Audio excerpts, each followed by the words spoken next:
प्राचीन काल की बात है। मगध देश की जनता में आतंक छाया हुआ था। अंधेरा होते ही लोग घरों से बाहर निकलने की हिम्मत नहीं जुटा पाते थे। कारण था अंगुलीमाल। अंगुलीमाल एक खूंखार डाकू था जो मगध देश के जंगल में रहता था।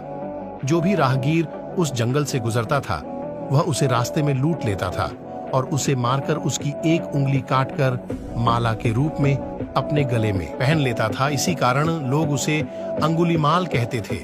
एक दिन उस गांव में महात्मा बुद्ध आए। लोगों ने उनका खूब स्वागत सत्कार किया। महात्मा बुद्ध ने देखा वहां के लोगों में कुछ डर सा समाया हुआ है। महात्मा बुद्ध ने लोगों से इसका कारण जानना चाहा। लोगों ने बताया कि इस डर और आतंक का कारण डाकू अंगुलीमाल है। वह निरपराध राहगीरों की हत्या कर देता है।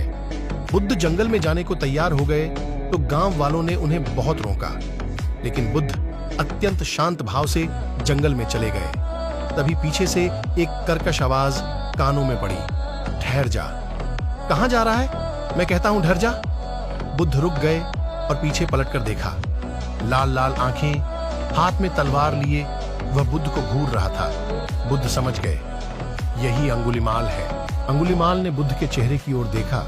उनके चेहरे पर बिल्कुल भय नहीं था। वह बोला, हे सन्यासी, क्या तुम्हें डर नहीं लगता?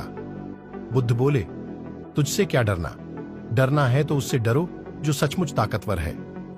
तभी बुद्ध बोले, यदि तुम सचमुच ताकतवर हो तो जाओ, उस पेड़ के 10 पत्ते तोड़ लाओ। अंगुलीमाल ने तुरंत 10 पत्ते तोड़े और बोला, इसमें क्या है? कहो तो मैं पेड़ ही उखाड़ लाऊं। महात्मा बुद्ध ने कहा, नहीं, पेड़ उखाड़ने की जरूरत नहीं है। यदि तुम वास्तव में ताकतवर हो तो जाओ इन पत्तियों को पेड़ में जोड़ दो। अंगुलीमाल क्रोधित हो गया और बोला, भला कहीं टूटे हुए पत्ते भी जुड़ सकते हैं? महात्मा बुद्ध ने कहा, तुम जिस चीज को जोड़ नहीं सकते उसे तोड़ने का अधिकार तुम्हें किसने दिया? जब तुम एक आदमी का सिर जोड़ नहीं सकते तो उसे काटने में क्या बहादुरी है? अंगुलीमाल आवाक रह गया।